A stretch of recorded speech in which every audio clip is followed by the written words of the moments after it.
When we're inspecting a property, we definitely don't just rock up to the inspection with little or no information in preparation for that inspection. There's a lot of work that actually goes into being 100% ready for that inspection.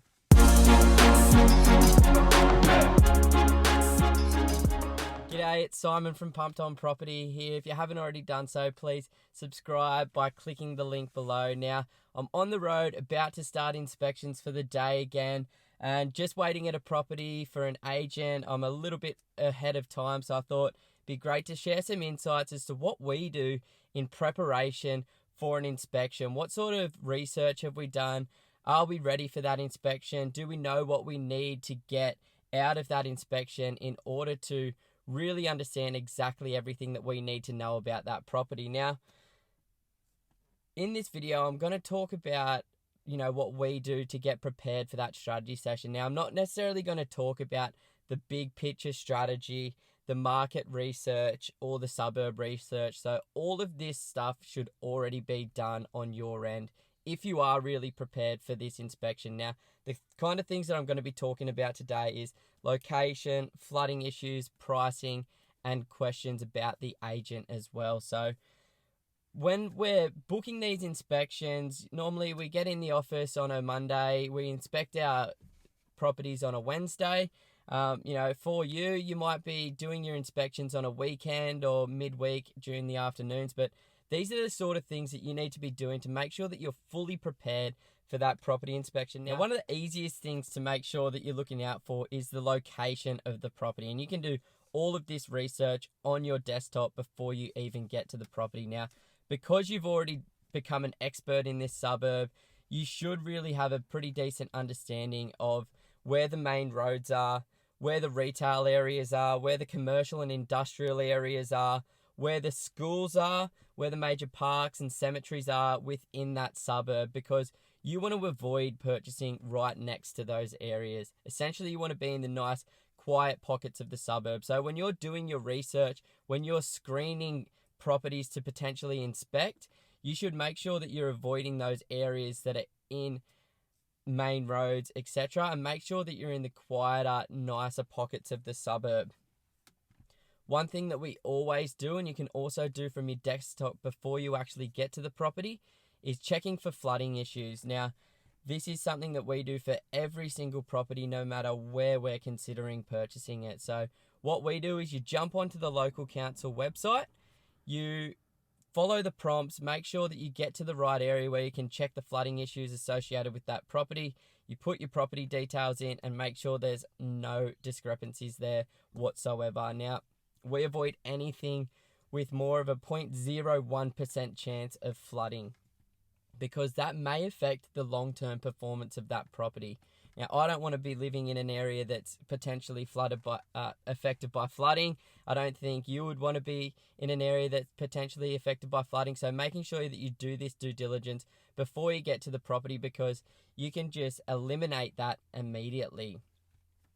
The next thing that we're going to be looking out for is pricing. So once again, this should be a part of your bigger picture research. You should know exactly what your borrowing capacity is. You should know how much money you're willing to spend in that particular area. You should know what market value is as well.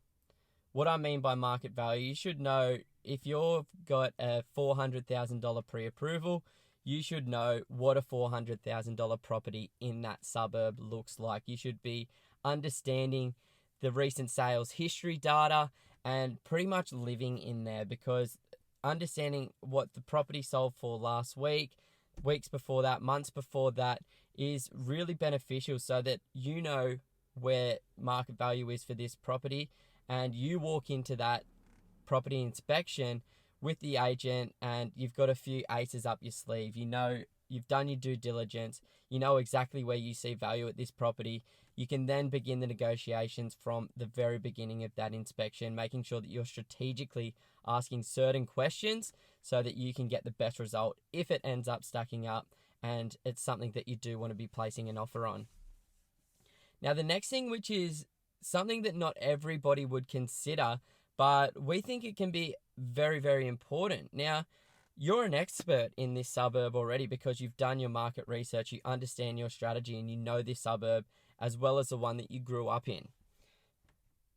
You want to understand how well that agent knows the area. So when you're looking on realestate.com or domain, generally the listing is going to have the agent details. Now, what you can actually do on realestate.com is you can click onto that agent, you can look at their profile, you can look at the recent sales that they've made in the last 12 months. You can get a pretty good understanding of whether or not they're a higher performing agent. So if you understand how many property sales there are in that suburb and you're looking at an agent and they're selling, over 50 properties per year, you know that this agent is working, you know that they're doing their job well, and it's a good indication there that they are a high performing agent. So, they've also done their research. They know what they're expecting from this property. They've set their vendors' expectations extremely well because they understand what it needs to get a sale over the line.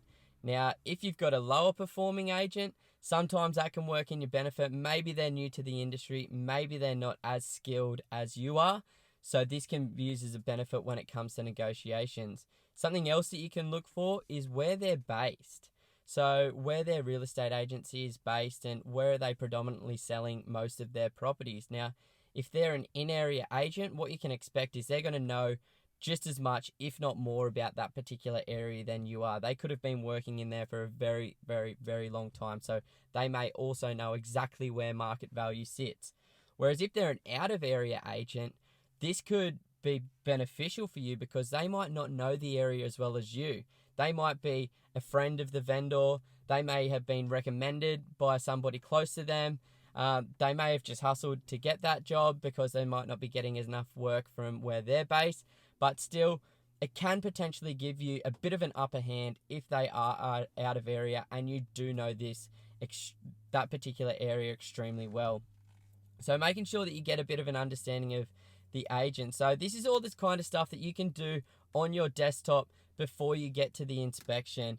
Essentially, you want to be an expert. You want to understand every single aspect that you possibly can about that property because this is going to be a huge investment. You are spending a lot of money in purchasing that property. So treat it like a business, treat it like a job. Make sure that you do the necessary due diligence.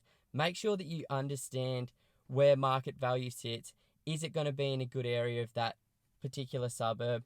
Once we've run through all of these different indicators, the location, we're looking at the flooding issues, we're looking at the agent, plus some other different key performance indicators, generally you're going to get rid of most of the market, which can make it easier for you to find that right property for yourself.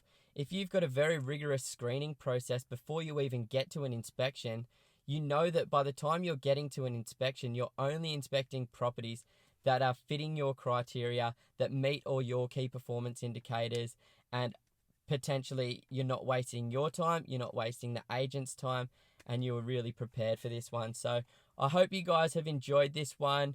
Short video, how you can best prepare for an open for inspection before you actually get to the property. Make sure you do due diligence.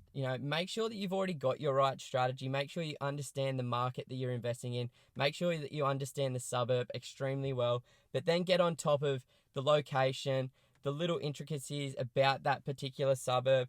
Make sure there's zero flooding issues whatsoever. Make sure you know exactly where market value lies for that particular property before you walk into the inspection so that you can ask the agent the right questions. And also, just as a little bit of an add-on, make sure that you understand the agent as well and where they're from. Are they a high-performing agent? So I hope you guys have enjoyed this one today. Please add some of these things into your criteria, your checklist when you are screening potential properties to inspect. If you guys haven't already done so, I would really appreciate it if you subscribe to our YouTube channel. We also have a podcast called The Pumped On Property Show over on Spotify and Apple, so jump over there and check it out. Guys, if you do want a little bit more information around some of these key performance indicators that we look out for, around some of this suburb research that we do before we get to inspections, We actually do offer completely complimentary strategy sessions where we look at your situation, we talk about your goals, we'll relate that to your property investment goals as well, maybe share some ideas about the Australian property market and get you heading on the right track for your property investment journey. If that's something that you're interested in, jump over to www.pumpedonproperty.com and follow the links to book in your strategy session and talk with myself, Simon, or my brother Ben. But until next time, guys, thank you so much for watching.